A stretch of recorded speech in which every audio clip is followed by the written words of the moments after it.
One कमल मुस्काएगा, सब सौंप दो प्यारे प्रभु को। ओम शांति। हमारे बीच में आज भगवान बाई जी आए हैं। आप महाराष्ट्र जोन से निकले हैं और 9 वर्ष दिल्ली पांडे भवन गुलजार दादी के पास रहे। पिछले 15 वर्षों से आप मधुबन किचन की सेवाओं में हैं। 2500 स्कूलों में आपने सेवाएं दी और 900 जेलों में भी आपने सेवाएं दी। 3000 से ज़्यादा लेख लिखे। 300 पत्रिकाओं में आपके लेख जाते हैं। तो आज भगवान बाई जी बताएंगे कि विघ्न व समस्याओं में हम हल्के कैसे रहें। ओम शांति। ओम शांति। तो आज का विषय है विघ्न व समस्या में हल्के कैसे रहे, क्योंकि योग का यह पहला फाउंडेशन है।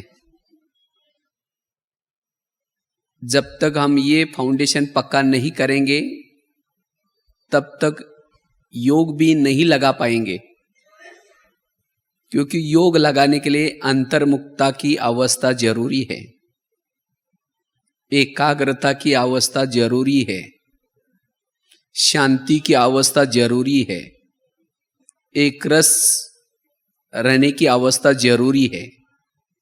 लेकिन जिसके जीवन में विघ्न या समस्या है, ये चारों भी अवस्था से दूर हो जाता है, तो वो योग लगाने के बजाय उस समस्या का चिंतन, उन विघ्नों का चिंतन करता रहता है। और जिस कारण ज्ञान होने के बावजूद, बाबा मिलने के बावजूद उनको जीवन का जो आनंद आना चाहिए, प्रभु मिलन का सुख मिलना चाहिए, वो नहीं मिलेगा। इसलिए आप सभी मधुवन में आए हैं तो मधुवन से ये लेसन पक्का करके जाना है, क्योंकि मधुवन या बाबा सभी समस्याओं को हरने का स्थान है। बाबा हमारी सभी समस्या हरता है। और हर एक के जीवन में समस्या जरूर होती है, बिना समस्या का कोई नहीं है। रात दिन अगर हम उन्हीं समस्या का ही चिंतन करेंगे तो फिर ज्ञान का चिंतन नहीं चलेगा। तो कैसे हम समस्या और विघ्नों में हल्के कैसे रहें, उसके लिए क्या करें? तो सबसे पहले हमें यह ज्ञान होना जरूरी है, ये समस्या आती क्यों है। वास्तव में समस्या या विघ्न यह हमें आगे बढ़ाने के लिए आते हैं। समस्या या विघ्न हमें लगन की अगन बढ़ाने के लिए आते हैं। और समस्या ये तो हमने अनेक जन्मों में किए हुए कर्मों का फल है। अनेक जन्मों में लोगों के साथ, प्रकृति के साथ अगर हमने कुछ गलत व्यवहार किया है, वही इस अंतिम जीवन में समस्या के रूप में आता है। इसीलिए समस्या का चिंतन नहीं करना है, जिसको बाबा ने पिछले मुरली में कहा था। बच्चे पुरुषार्थ क्यों नहीं करते? पुरुषार्थ में आलस और अलबेलापन क्यों आता है? कौन सा शब्द यूज करते? कारण। क्या क्या कारण लगाते हैं? मेरा पति मुझे सहयोग नहीं दे रहा है, इसके कारण मैं पुरुषार्थ नहीं कर पा रही हूं। मेरा शरीर साथ नहीं दे रहा है, जिसके कारण मैं पुरुषार्थ नहीं कर रही हूं। मेरी तबीयत ठीक नहीं, जिसके कारण मैं पुरुषार्थ नहीं कर रही हूं।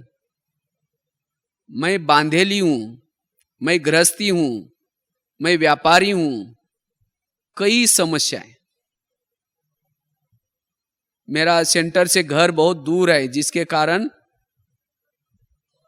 हम पुरुषार्थ नहीं कर पा रहे।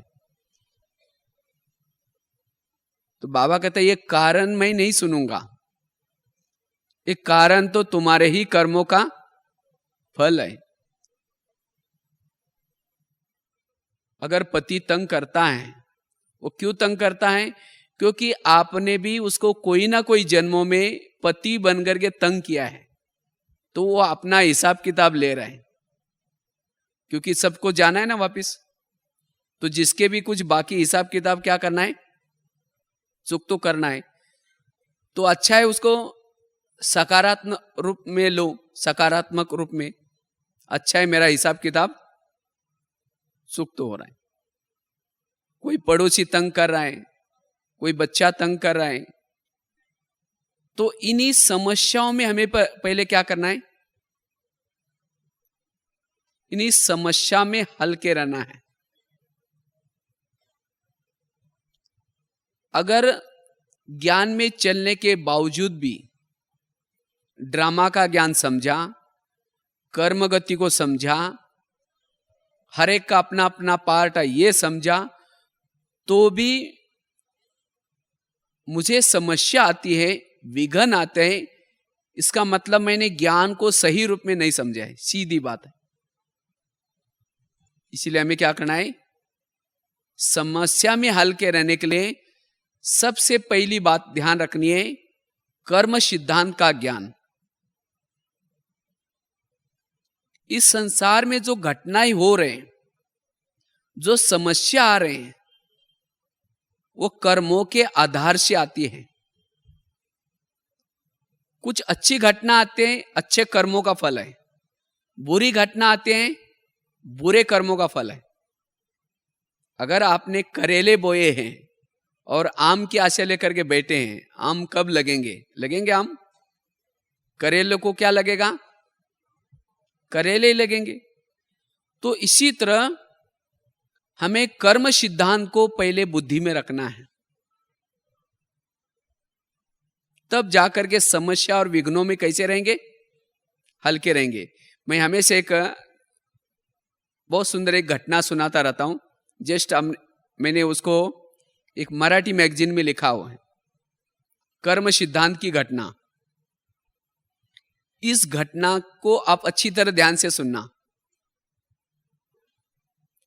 जिसे आप अपने जीवन के अंदर आने वाली समस्या या विघ्नों के बारे में भी समझ सकते हैं। ये घटना कोई कहानी नहीं है, हकीकत में घटी हुई घटना है। एक आगरा में एक पति पत्नी रहते थे, झोपड़पट्टी में रहते थे, बहुत गरीब थे। तो उनके पास एक कोई मेहमान आया था। वैसे मेहमान आया था दिल्ली में खरीदारी करने के लिए। वो बहुत बड़ा होलसेल व्यापारी था। उसको कुछ पुराना हिसाब किताब भी देना था और कुछ नई खरीदारी करनी थी, इसलिए उसने लाखों करोड़ रुपए लाए थे। लेकिन जब वो मेहमान व्यापारी दिल्ली में आया, उसी दिन दिल्ली के सब दुकान बंद थे कुछ कारण से। तो वो व्यापारी सोचता है मैं सारा दिन बैठे बैठे क्या करूं यहां, इससे अच्छा मैं जाकर के आगरा देख के आता हूं। आगरा गया, सारा दिन आगरा घूम करके देखा, लेकिन रात को उसको सोने का कोई स्थान नहीं मिल रहा है। जिस होटल में जाता था सब कहते थे भाई हमारा होटल बुक है, कोई जगह नहीं।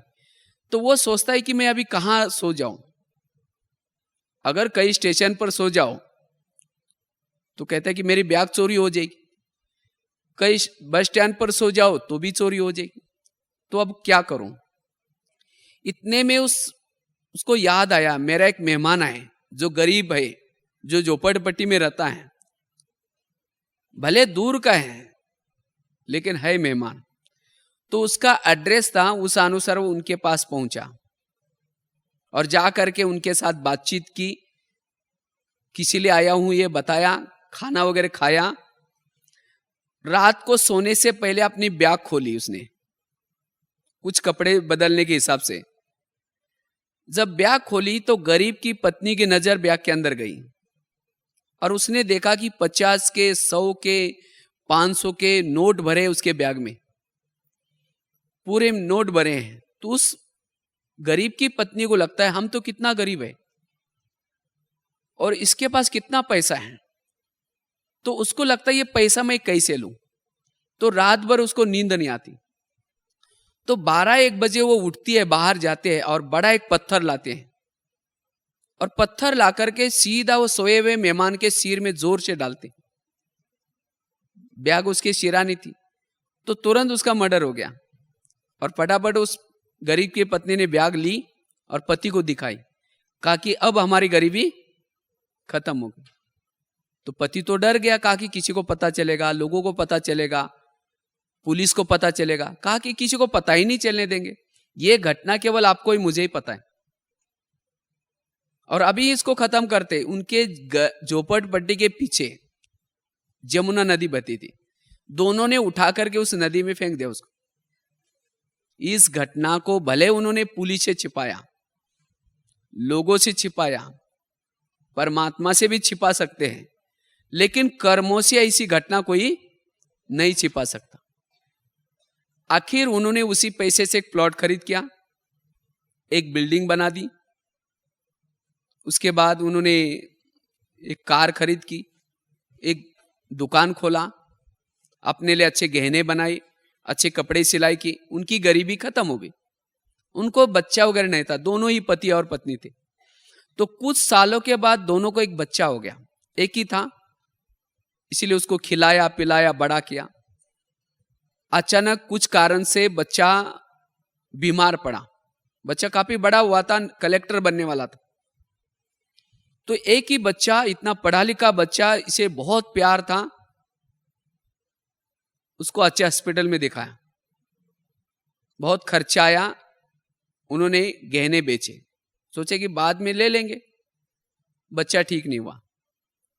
आखिर उन्होंने जो कार ली थी, गाड़ी, वो भी बेची, तो भी बच्चा ठीक नहीं हुआ। आखिर उन्होंने जो दुकान चालू किया था वो भी बंद किया बीमारी खातिर, तो भी बच्चा ठीक नहीं हुआ। आखिर उस बच्चे को दिल्ली में दिखाया, अच्छे हॉस्पिटल में, बहुत खर्चा आया। जो बनाया था मकान वो भी बेचा, बच्चा ठीक नहीं हुआ। तो एक दिन वो बच्चा कहता है, पापा जी अपने को जो मिला था वो पैसा खत्म हो गया, अब मैं जा रहा हूं। बच्चा मर गया। तो बच्चा कौन था? वही व्यापारी अपना पैसा लेने के हिसाब से बच्चे के रूप में उनके पास जन्म लिया था। यह है कर्म सिद्धांत। अगर वो व्यक्ति ये सोचे कि भगवान मेरे जीवन में कितने विघ्न आ रहे हैं, मेरे जीवन में कितनी समस्या आ रही है, समस्या क्या भगवान ने दी? समस्या किसने बनाई? समस्या उसने अपने खुद बनाई, वो पैसे लेकर के। अगर वो ऐसा कर्म नहीं करता तो समस्या क्रिएट होती? तो ये घटना से आज हमारे जीवन में भी देखना है।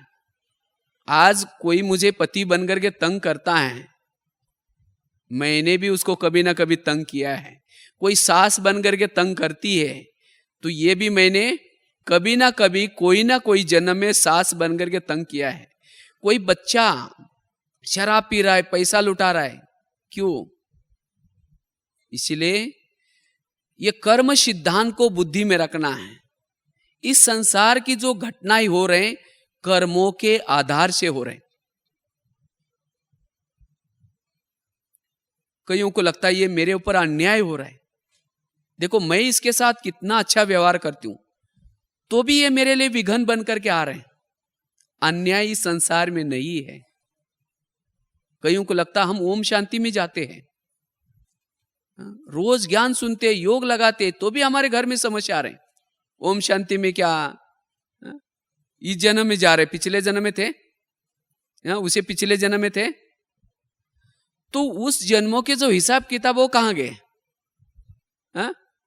उसको तो आपको चुक तो करना पड़ेगा ना। इसीलिए बाबा कहते बच्चे, जो भी कारण है वो उस कारणों का क्या करो? निवारण करो, समस्या का समाधान करो, विघ्नों में हल्के रहो, और तब जाकर के शांति से योग लगा सकेंगे। तब जाकर के एकरस अवस्था में बैठ सकेंगे। नहीं तो कई बोलते हैं जब योग लगाते हैं उस समय माया आते। माया आते मतलब कोई राक्षस आकर के हिलाता है? माया कहां से आती? जो सारा दिन देखा सुना, किसी ने कुछ कहा, वही बातें याद आते। इसीलिए सारा दिन हमें कर्म सिद्धांत को बुद्धि में रखना है। अब समय समाप्ति की ओर जा रहा है, और बिना हिसाब किताब चुक्त के कोई भी आत्मा परमधाम में नहीं जा सकती, याद रखना है। और हिसाब किताब को चुक्त करने के 3 तरीके हैं। पहला तरीका है योग लगा करके। आज बाबा बार बार मुरलियों में क्यों कहते हैं बच्चे योग लगाओ, बच्चे योग लगाओ। योग लगाने से जो आने वाली घटनाएं, अनहोनी घटनाएं, उसे आप बच भी सकते हैं, उसको टाल भी सकते हैं। किसे? योग लगा करके। उसको योग से भी चुक्त कर सकते हैं। लेकिन आज इतना हम योग लगाते नहीं, इसीलिए विघ्न समस्या आते हैं। तो योग लगा करके भी चुक्त कर सकते हैं, ये एक तरीका है। दूसरा है उस घटनाओं को सहन करके भी चुक्त कर सकते हैं। अब समझे कोई आपके पति के साथ आपके हिसाब किताब है, तो पति जो व्यवहार करता है, जैसा व्यवहार करता है, उस बातों में शांत रहो, सहनशील बन करके रहो, उसको दुआएं दो, तो दोनों के हिसाब किताब चुक्त हो जाएंगे। यह भी एक तरीका है।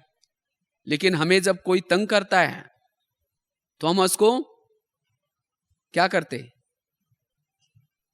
रोना शुरू करेंगे, बाबा ये मेरे को क्यों तंग कर रहा है, ये मेरे को ऐसा क्यों कह रहा है।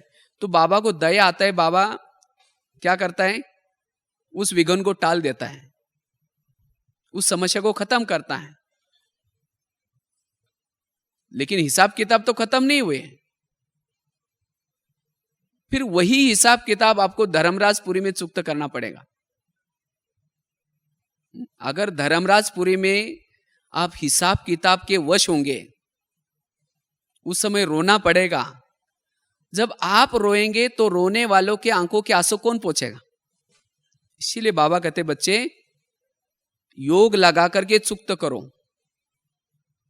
रोज 1 घंटा एक्स्ट्रा योग विकर्मों को विनाश करने के लिए करो, बंधनों को खत्म करने के लिए करो,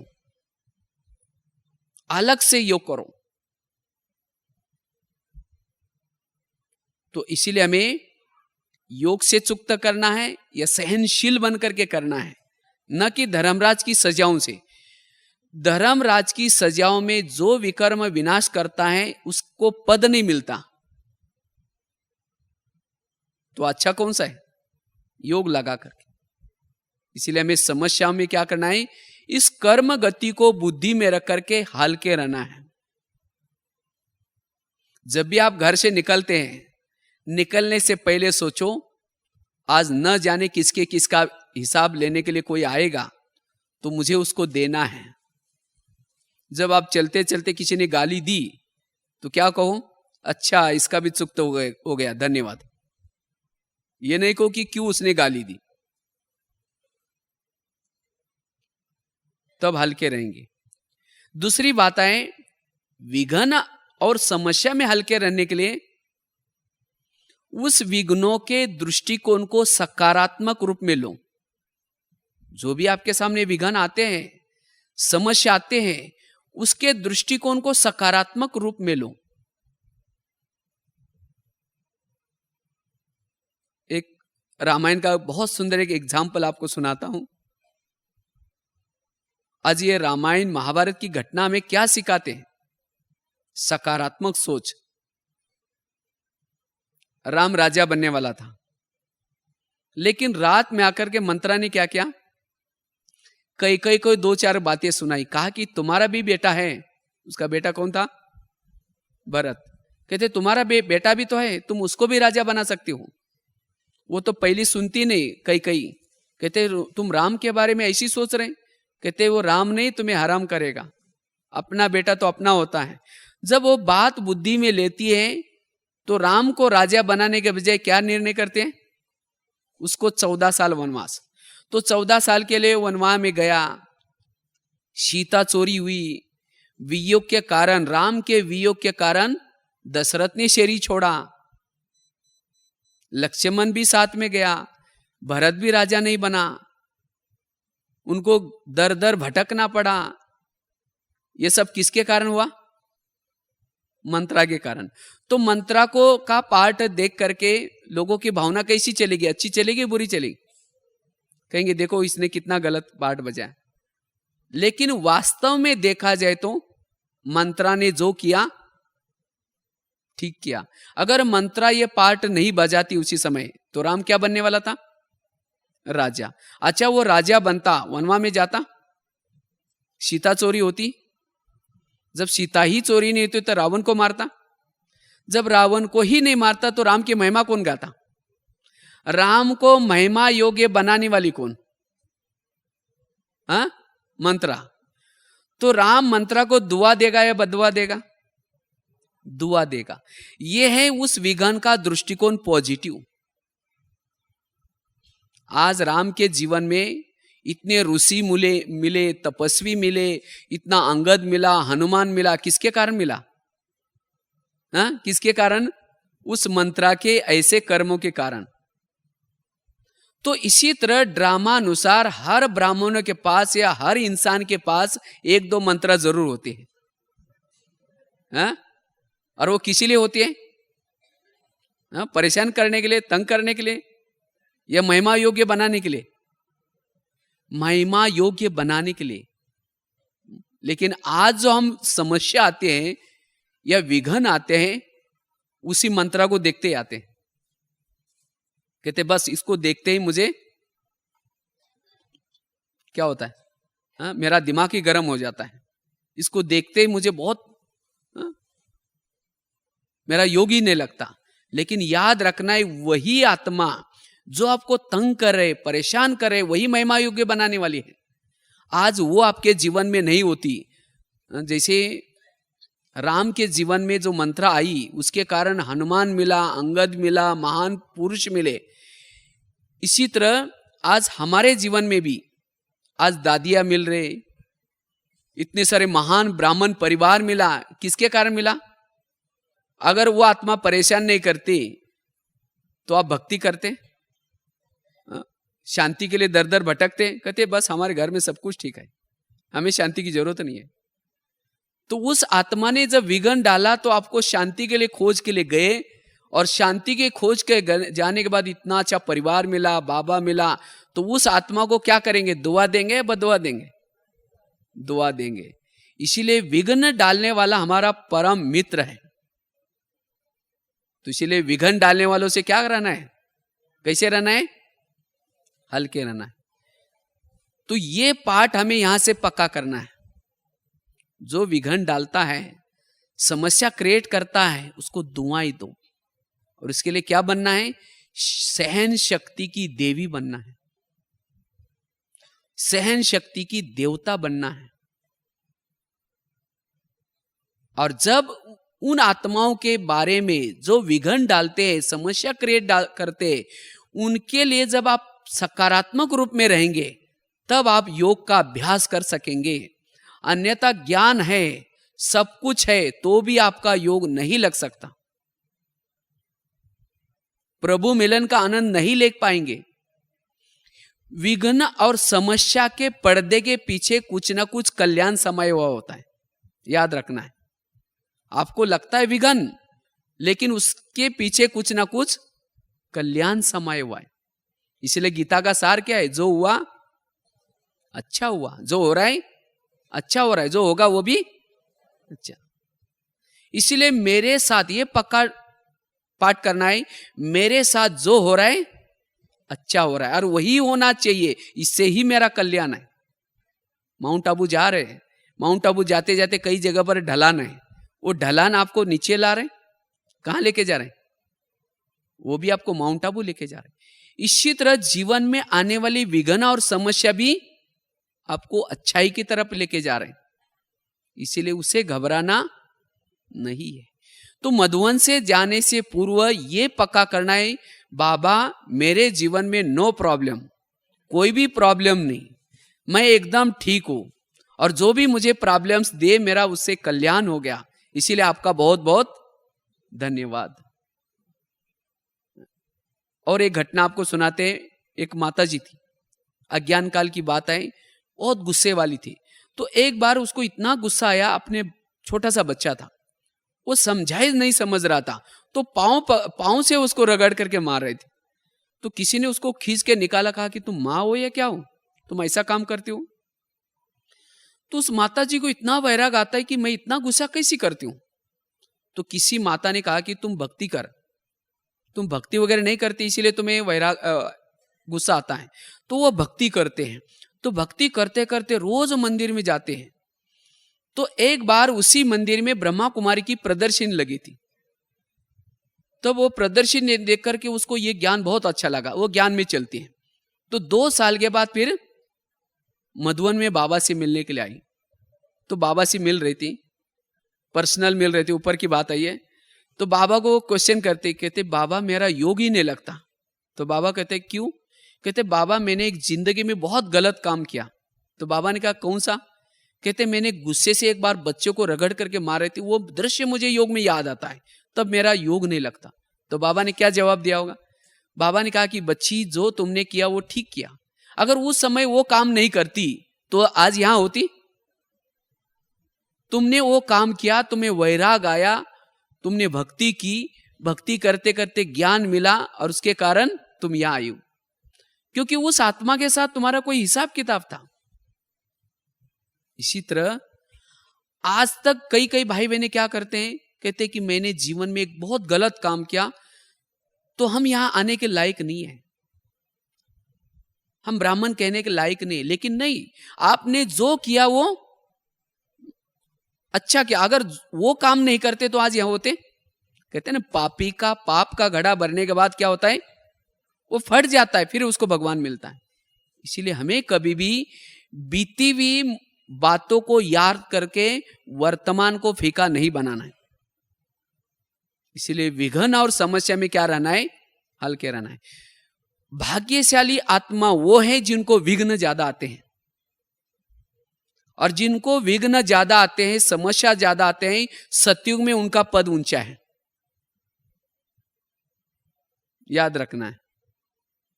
अगर आपको आपके जीवन में विघ्न नहीं आता, समस्या नहीं आती, इसका मतलब आपका योग इतना लगन वाला नहीं है। क्योंकि जो योग लगाता है उसके जीवन में बहुत विघ्न आएंगे, और जितने विघ्न आएंगे उतना आगे बढ़ता जाएगा, उतना ही संसार से उपराम हो जाएगा। जैसे कहा, समझो कोई माता जी है, उसका अपना पति तंग नहीं करता, तो उस माता जी का योग किसे लगता? फिर उस पति से लगता, मेरा पति बहुत अच्छा है, कभी तंग नहीं करता, वही पति याद आएगा। जितना वो विघ्न डालेगा, कौन याद आएगा? बाबा याद आएगा। इसीलिए बाबा कहते हैं ना, जो बांधीली माता है उनका योग मेरे से ज्यादा होता है। क्यों? क्योंकि उनको विघ्न ज्यादा है, इसीलिए दिल से बाबा बाबा निकलता रहता है।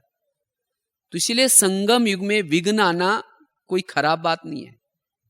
विघ्न आए, लेकिन आपका मन और बुद्धि उस विघ्न के वश न हो जाए, वो भाग्यशाली आत्मा है। मन और बुद्धि को विघ्न टच न करे, और उसके लिए क्या याद रखना है? कर्म गति को याद रखना है। दूसरी बात कौन सी सुनाई? उस विघ्न के दृष्टिकोण को पॉजिटिव लेना है। और एक आपको घटना सुनाते हैं, कैसे पॉजिटिव लेना है। एक महाराष्ट्र के बहुत प्रसिद्ध एक संत थे, जिनका नाम था संत तुकाराम महाराज। कहते बहुत भक्ति करते थे। तो गली के लोगों ने उस संत को भक्ति करने के लिए मना किया, तभी भी उन्होंने नहीं छोड़ा। तो सभी लोगों ने एक दिन पकड़ करके उस संत के गले में सब्जियों की माला पहना दी, बैंगन, टमाटर, आलू, मटर, सभी सब्जियां, और मुंह काला करके बाल उतार करके हल्दी का लेप लगा दिया, और उस संत को एक गधे पर बिठा करके गली गली में घुमाया। इतना भी नहीं छोड़ा, जहां उनकी पत्नी रहती थी वहां तक लाया, और पत्नी को घर से बुलाया, खा देखो ये तुम्हारे पति देव। वो देखती मेरे पति के साथ ऐसा व्यवहार किया, उसको बहुत गुस्सा आता है। तो जिन्होंने ऐसा किया था सबको गाली देते। तो उस समय संत कहते हैं इनको गाली क्यों दे रहे, ये लोगों ने अपने लिए 8 दिन के लिए सब्जी ला कर दी है, वो माला पहनाई थी, और कहा कि इनको गाली क्यों देते हैं, मैंने तो अपना गांव देखा ही नहीं था, आज ये लोगों ने अच्छी तरह क्या किया, मुझे पूरा गांव घुमा करके लाए। और कहा कि इनको गाली क्यों दे रहे, मेरे सिर में तो फोड़े हो रहे थे, ये लोगों ने बाल उतर करके हल्दी लगा, औषध किया, इनको गाली मत देना, चाय पानी पिलाना। उस विघन और समस्या को उसने क्या लिया, पॉजिटिव। तो ये बहुत बड़ी कला है, इसको कहते ज्ञानी। एक ने कहा दूसरे ने माना, इसे जीवन में सरलता आएगी, सहनशीलता आएगी, अंतर्मुखता आएगी। इसीलिए विघन और समस्या में हल्के रहने की कला सीखनी है, क्योंकि जब विघन में आता है, समस्या आती है, तो मन उसे क्या बनता है, भारी बनता है। विघ्नों का चिंतन, समस्या का चिंतन करने से मन कैसा बनेगा, भारी। और याद रखना है, जिसका मन भारी रहता है, भारी मन परमधाम में उड़ नहीं सकता। एक तो लोहे का भी मन होता है, देखा होगा ना, लोहे के मन को लेकर के ऊपर फेंको, जाएगा परमधाम में, नहीं जाएगा। हल्का मन ऊपर जाता है। इसलिए विघ्नों से हमें बचना है, विघ्नों में हल्के रहना है, ताकि मन कैसा रहेगा, हल्का रहेगा। मन हल्का और बुद्धि स्वच्छ, तो इसीलिए मन हल्का और बुद्धि स्वच्छ रखना है। अगर ये 2 चीजें हैं, तब जाकर के हम प्रभु चिंतन, आत्मचिंतन कर सकेंगे। तो मधुवन से जाने से पूर्व तो हमें क्या करना है, इस पाठ को पक्का करना है, जीवन की समस्या को क्या करना है, समाधान रूप में परिवर्तन करना है, तब हम योग लगा सकेंगे। ठीक है, ओम शांति।